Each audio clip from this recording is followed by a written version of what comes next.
وعلیکم ناظرین، میں ہوں ضمیر حیدر اور آپ دیکھ رہے ہیں میرا یوٹیوب. میرے ساتھ رضوان گلزئی موجود ہیں. رضوان گلزئی صاحب، پاکستان میں تو خبریں چلتی رہتی ہیں، بڑی بڑی خبریں آتی ہیں، 26ویں آئینی ترمیم، 27ویں آئینی ترمیم، استثناء اور پھر عہدے اور سب کچھ.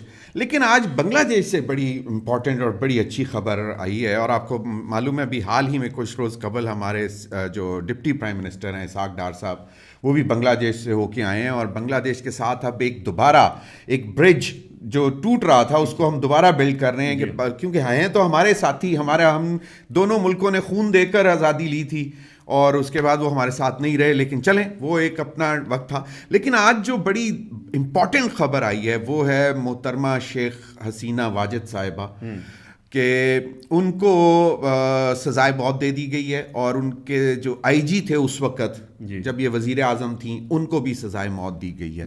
اور یہ واقعہ ہے 2024 کے. بیسیکلی ان کے پرانے کیسز بھی ہیں اور بھی بہت سارے ہیں، لیکن 2024 میں جو کوٹا سسٹم کے خلاف اسٹوڈنٹس کی جو ایک ریلی نکلی تھی، اس کو جس نے بیسیکلی ان کا پھر تختہ الٹ دیا، اور ان کو باقاعدہ طور پر ان جو پروٹیسٹرز تھے ان کے اوپر گولی چلانے کا حکم دینے کی وجہ سے 1400 لوگ جو ہیں وہ شہید ہو گئے تھے.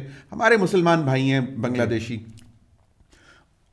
بنگلہ دیش کی کورٹ نے آج ان کو سزائے موت دے دی ہے. یہ اب دیکھتے ہیں کہ انڈیا، کیونکہ وہ چھپ کر بیٹھی نہیں ہے انڈیا میں، اب سوالات یہ بھی اٹھ رہے ہیں کہ جناب کیا انڈیا جو کہ خود انٹرنیشنل کنونشنز کا حامی ہے، اور برٹن کے ساتھ بھی اس نے جو ہے ایک ایگریمنٹ کیا ہوا ہے، امریکہ کے ساتھ بھی ایگریمنٹ کیا ہوا ہے جہاں سے وہ اپنے لوگ ان سے مانگتا ہے جو وانٹیڈ ہوتے ہیں انڈیا میں، تو اب بنگلہ دیش بھی انہی انٹرنیشنل کنونشنز کے تحت ہی انڈیا پر بھی زور لگا رہا ہے کہ بھائی آپ شیخ حسینہ واجد صاحبہ کو ہمارے حوالے کریں.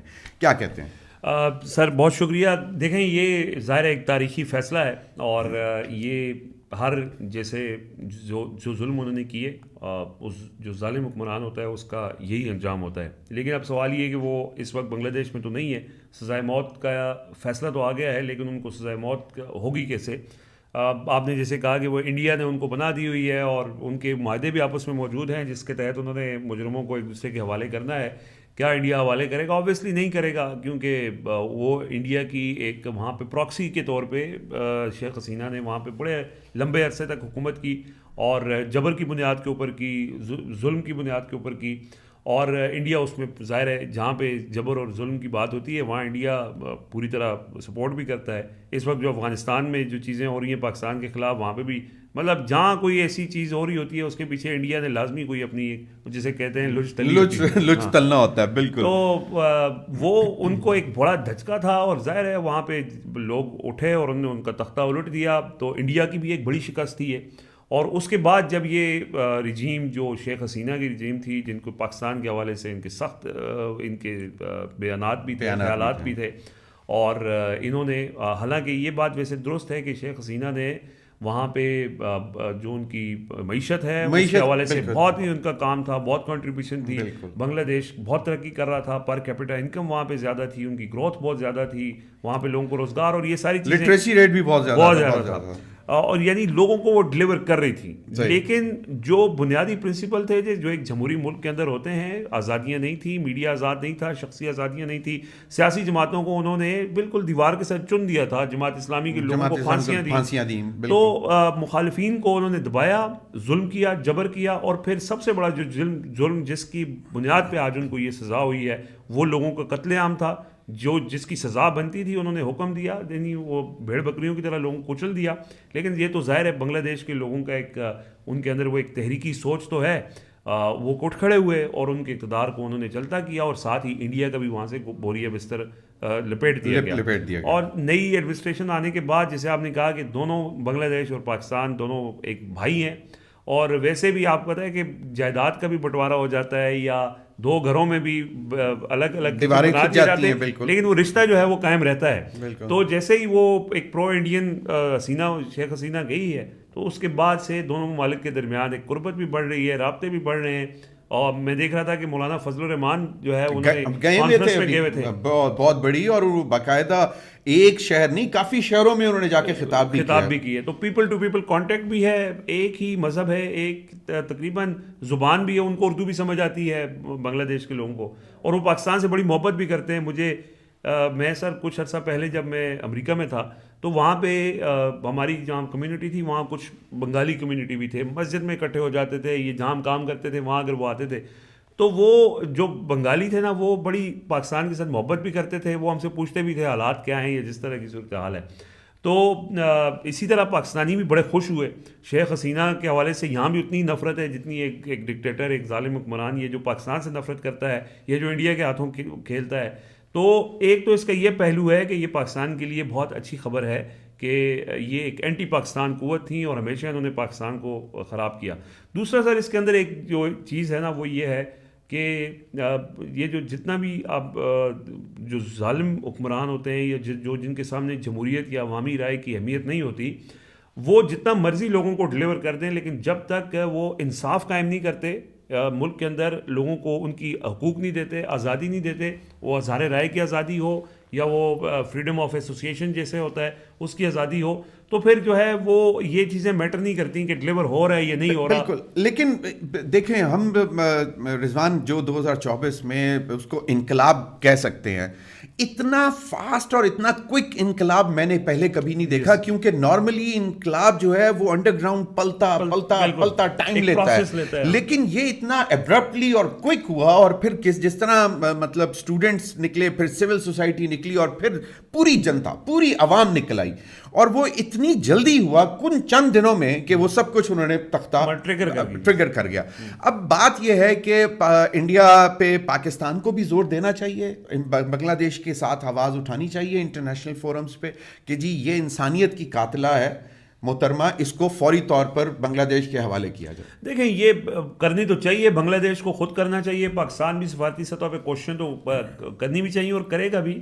لیکن ایک بدقسمتی تو ہے ہماری انٹرنیشنل کمیونٹی کی بھی کہ یہاں پہ تحفظ دیا جاتا ہے ان لوگوں کو جو کسی زمانے میں اپنے لوگوں کے اوپر ظلم کرتے رہے. دیکھیں سب سے بڑا ظلم تو اس وقت نیتن یاہو کر رہا ہے نا, لیکن انٹرنیشنل کمیونٹی نہیں ان کو صحیح کرتی.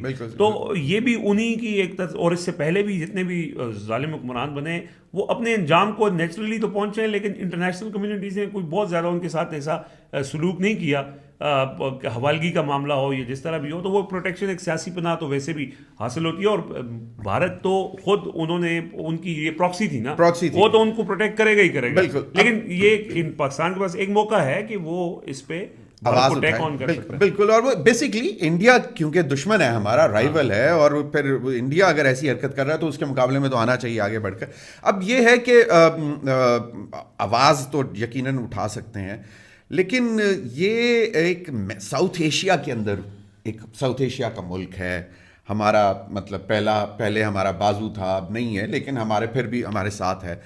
یہ پریسیڈنٹ بن سکتا ہے باقی ساؤتھ ایشیا یا ورلڈ کے لیے کہ بھی مطلب پہلے بھی اس قسم کے بڑے بڑے لوگوں کے اوپر وہ سزائیں ہوئی ہیں لیکن عمل درآمد نہیں ہوا. ہاں عمل درآمد ہونا امپورٹنٹ ہے, اور اس میں اوبویسلی دیکھیں یہ تو بنگلہ دیش کی حکومت جو ابھی اس ٹائم انٹرم سیٹ اپ ہے, ابھی جب ان کے الیکشنز ہوں گے, نئی گورنمنٹ آئے گی, اگر وہ گورنمنٹ اسٹرانگ گورنمنٹ بنتی ہے, ایک اکثریت کے ساتھ آتی ہے, تو پھر ظاہر ہے ان کے پاس ایک مینڈیٹ بھی ہوگا اور اس معاملے کو وہ آگے پرسو کر سکتے ہیں, انٹرنیشنلی اٹھا سکتے ہیں, اور اس کی ایگزیکیوشن بھی ہو سکتی ہے. اگر ہو تو اچھی بات ہوگی, کیونکہ ایک اس طرح کی چیزیں کرنے کا مقصد یہ ہوتا ہے کہ آپ نے ایک عبرت کا نشان بنانا ہوتا ہے کہ باقی لوگ اس کو فالو نہ کریں.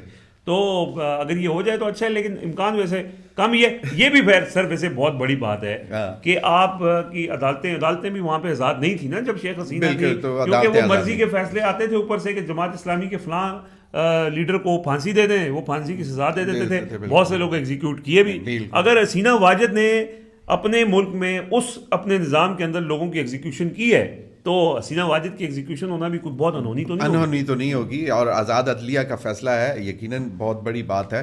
اور میں ایک بات سوچ رہا تھا کہ یہ جب 2024 میں یہ جب اپرائزنگ ہوئی تھی حسینہ واجد کے خلاف, اور اس کے بعد پھر آپ کو یاد ہے ایک اور ملک میں بھی ہوئی تھی جہاں پہ نیپال میں ہوئی، سری لنکا میں ہوئی، اور اس وقت یہی آوازیں آتی تھیں کہ جی اچھا پھر بنگلہ دیش کی جو اپرائزنگ تھی اس کو ہم نے سوشل میڈیا میں اتنا نہیں اٹھایا، اس وقت منع کرتے تھے کہ نہ اٹھائیں، وہ خوف تھا اس وقت. سر ہوتا تو یہی ہے نا. ابھی ریسنٹلی ابھی ہم جب کشمیر پہ بات بھی کریں گے، کشمیر کے اندر جو لو عوامی ایکشن کمیٹی بنی، اچھا یہ جو جتنی بھی اپرائزنگ کی آپ نے بات کی ہے نا، بنگلہ دیش کی ہو، نیپال کی ہو، سری لنکا کی ہو، ایک تو یہ لیڈر لیس رہی ہے اور اس وجہ سے بھی یہ کامیاب رہی تینوں جگہوں پہ. کشمیر میں بھی لیڈر لیس تھی، وہاں پہ سیاسی جماعتیں نہیں تھیں. عوامی ایکشن کمیٹی ایک دکاندار اٹھا، اس نے لوگوں کو حقوق کے اوپر اکٹھا کیا اور ایونچولی آپ نے وہاں پہ ان کو بھی دبانے کی کوشش کی، لیکن وہ ان کے مطالبات مان لیے گئے، ان کو کامیابی ملی. 96-97% مان لیے گئے، ان کو کامیابی ملی. اور آپ نے جو سوال کیا نا کہ اس کو دبانے کی کوشش اس لیے کی جاتی ہے کہ وہ جیسے کہتے ہیں خربوزے کو دیکھ کے رنگ پکڑتا ہے، تو کہیں اس کو دیکھ کے جو باقی جو ارد گرد کے ممالک ہیں وہ بھی اس سے رنگ پکڑ کے کوئی ایسی چیز نہ کر لیں. لیکن سر دیکھیں آپ نے جو بات کی وہ بڑی امپورٹنٹ ہے کہ آل آف اے سڈن یہ وہاں پہ یہ انقلاب آ گیا نا.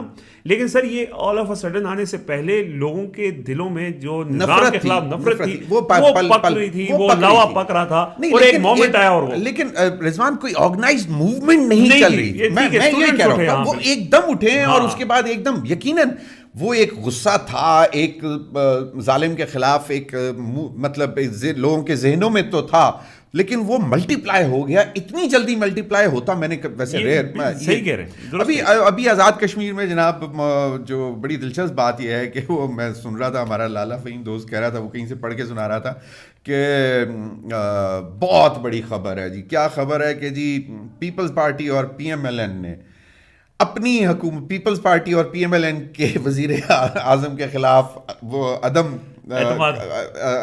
وہ جو بھی ہوتی ہے قرارداد پیش کر کے، اور پیپلز پارٹی اور پی ایم ایل این نے اپنا وزیر اعظم بنا دیا.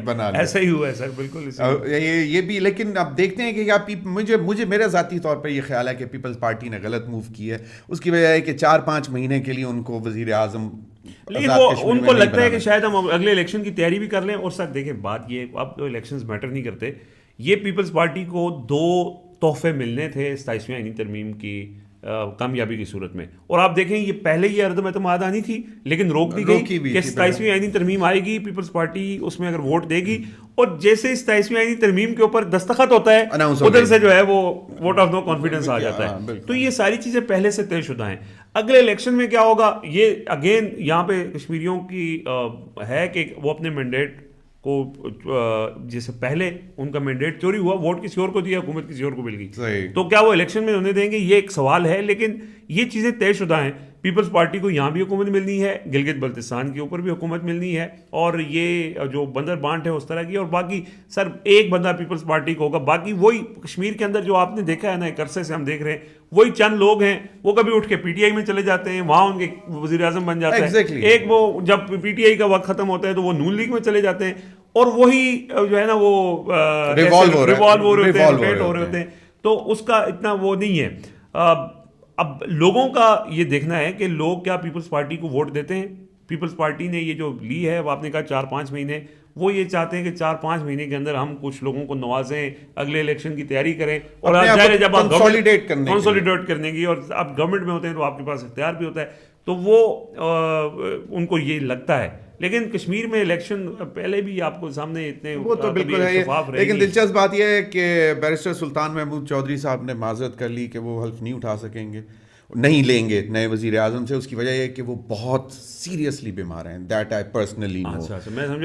نہیں اصولی نہیں، وہ بہت زیادہ بیمار ہیں. مطلب ہی سروائیوڈ کینسر، لیکن ابھی بہت زیادہ بیمار ہیں. تو اسپیکر جو ہیں وہ پیپلز پارٹی میں حلف لیں گے، وہ بھی پیپلز پارٹی میں رہے. بہت سخت کٹر قسم کا جالا پیپلز پارٹی کا. پھر وہ پی ٹی آئی میں بھی آ گئے، پھر اب دوبارہ بھی پی ٹی آئی چھوڑ گئے. تو وہ ہمیشہ وہی ہم دیکھیں 2-4 لوگ ہیں، کبھی وہ ریوالو ہوتا رہتا ہے. بالکل. چلیں تھینک یو. اب کل حلف برداری ہوگی اور فیصل راٹھور صاحب جناب وزیر اعظم ہوں گے آزاد کشمیر کے. ہاں جی. اور ویسے پنڈی جتنی آبادی ہے آزاد کشمیر کی، پنڈی ڈویژن جو ہے نا جتنا، اتنی آبادی ہے آزاد کشمیر کی.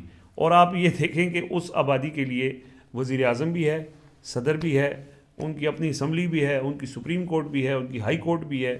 اور یہی جو اس وقت وہاں پہ اشرافیہ ہے نا، جو مختلف بدربان عہدوں کے اوپر بیٹھے ہوئے لوگ ہیں ان کے خلاف ہی یہ لوگوں کی جو موومنٹ ہے, جو ان کے مطالبات اگر آپ دیکھیں سب سے بڑے جائز تھے, ٹھیک ہے, ان کے مطالبے کے اندر یہ بھی ہے کہ یہ جو لوگ تھوڑے سے بیٹھے ہوئے ہیں اوپر سرکاری وسائل کو بے استعمال کرنے کے لیے, ان کی ضرورت نہیں ہے, ان کو کم کیا جائے, کابینہ کا حجم کم کیا جائے اور لوگوں کی عیاشیاں ختم کی جائیں. تو اب فیصل راٹھور صاحب اگر کر دیں گے, اس کے لیے 2-3 جو ڈیمانڈس تھی نا, اس میں سے ایک تو یہ پرکس اینڈ پریویلیجز والی تھی, اس کے لیے بھی ایک کمیٹی بن گئی تھی جس میں انہوں نے اپنی سفارشات رکھنی تھی. پھر وہ جو ان کے وہ کیا کون سے ووٹ ہوتے ہیں جو مہاجرین والے ووٹ ہوں, اس کے اوپر بھی کمیٹی بن گئی. لیکن اچھی بات یہ ہے کہ اب ان کو وزارتیں نہیں ملیں گی. وہ ایک اچھی بات ہے کہ وہ بلا وجہ اپنے پرکس اینڈ پریویلیجز, اور پھر وہ فنڈز بھی لیتے تھے, حالانکہ انہوں نے مطلب آزاد کشمیر کی حکومت میں بیٹھ کے. اینی ویز بہت بہت شکریہ رضوان گلزئی.